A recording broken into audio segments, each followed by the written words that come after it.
Welcome back to Daily English Podcast. Tonight, you and I are going to step into something very real. Not grammar drills, not random vocabulary lists. We're going to talk about your work, your study, your future, all inside one long, honest conversation. And I'm here with you. Two voices, two different views. We're going to disagree, challenge each other, ask difficult questions, and help you practice natural English at the same time without sounding like a textbook. The theme is simple and big: work, study, and productivity.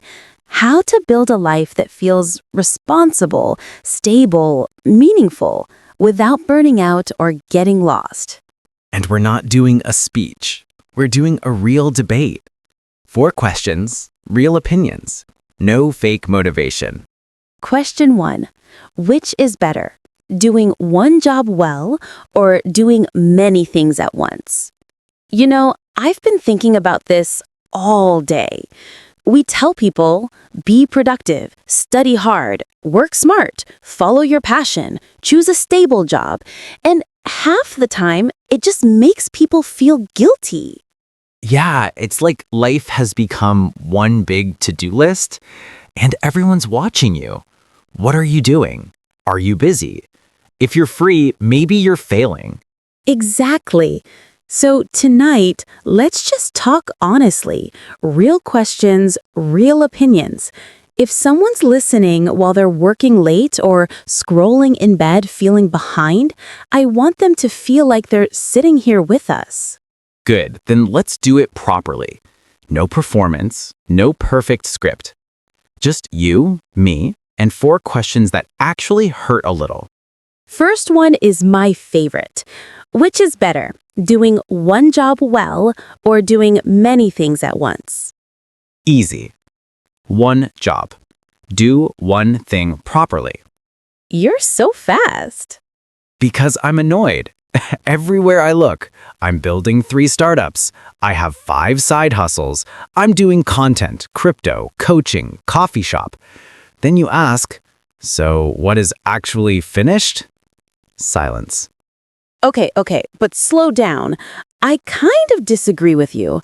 I mean, not completely, but look at how life is now. Most people have to wear more than one hat. Job plus family, work plus online course, full-time job plus something on the side so they don't die financially. If you only do one thing, sometimes you're just stuck. Wait, there's a difference. Doing many roles in your life is normal. Pretending to multitask 10 things at the exact same minute is the joke. Fair. And people confuse those two all the time. You know that friend who says, I'm so productive, I answer emails, chat, watch YouTube, and write reports same time? Yeah. First, write report same time sounds off. Second, we both know that report is not done. Exactly. And yeah, that sentence, I write report same time, we hear it a lot. Natural fix would be, I'm trying to write the report and do other things at the same time. But the real fix is, stop doing that. So your position is, one screen, one task, one brain. Most of the time, yes. I mean, you can switch, life is messy. But this idea of, if I'm not juggling 12 projects, I'm lazy, that's toxic. Okay, let me defend the other side a bit. Some people are scared to try new things. They hide behind focus as an excuse. I only do this one safe job. 15 years later, same job, same complaints, 0 growth. That's also true. See, this is why we argue. We're both right and both wrong at the same time. Let me say it like this. It's okay to have multiple responsibilities, but if every day you feel scattered and nothing is finished, the system is broken. I like that. And I want to fix one more common line. People say, I can do many works in same time. No. Better is, I try to do many things at the same time, and usually that ends with, and I feel overwhelmed. So maybe we agree here.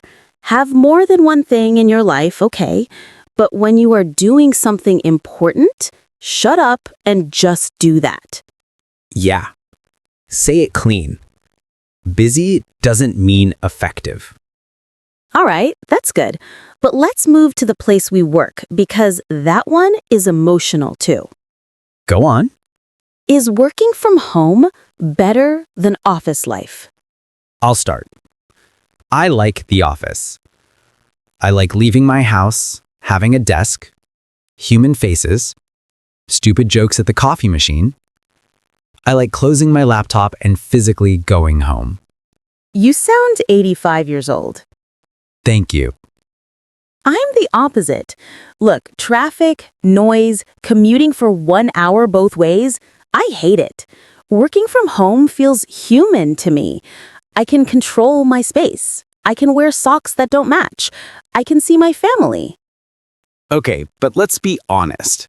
A lot of people work from home, and what they really do is scroll, snack, half answer emails, Netflix in the background. Hey, that was one time. Mm-hmm. No, but you're right. And there's another problem. No boundaries. People say, I love working from home. I can work anytime. Translation, I work all the time. Exactly. I answer message at 11 p.m. I just check email in bed.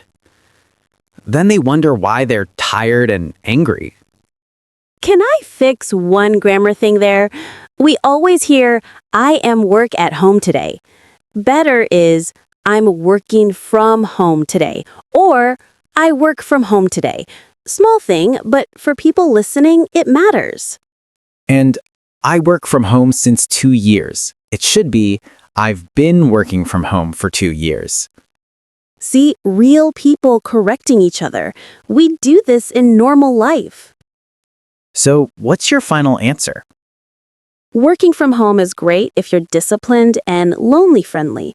Office is great if you need structure, people, clear starts and end. It depends. I hate it depends as an answer. But here, yeah, it honestly does. All right, let's pick a fight about school. Go on. Are grades and exams a fair way to measure students? Short answer, no. You're very dramatic today. I've seen too many smart kids think they're stupid because they don't fit stupid exam style. You? I'm more conflicted. Exams are useful for some things. We need some way to see if you learned the basic stuff, right? Yeah, but what do we really measure? Did you memorize? Did you sleep? Did you panic? Did you have a quiet house to study? It's not neutral. I remember a guy in my class. He was always building things, fixing things, asking crazy questions. Exams hated him. Life loved him. Exactly. And many of our listeners say, I got bad grades, so I am failure. Or, I am not good in English because my exam score was low. Those sentences are painful. More honest would be, I got a low grade, so my strategy didn't work. Or, my exam score is low, but I can improve my English with better practice. You see the difference, right? One is a death sentence. The other is feedback. Let's argue it clearly. I think grades are too limited. One number can't show your creativity, communication, kindness, leadership. I get that, but I think we still need some system. Exams can be one tool, just not the whole story. Okay, that I can live with. One tool, not God. Say it naturally. We should measure students in more than one way. And not just students, ourselves too. All right, last big one.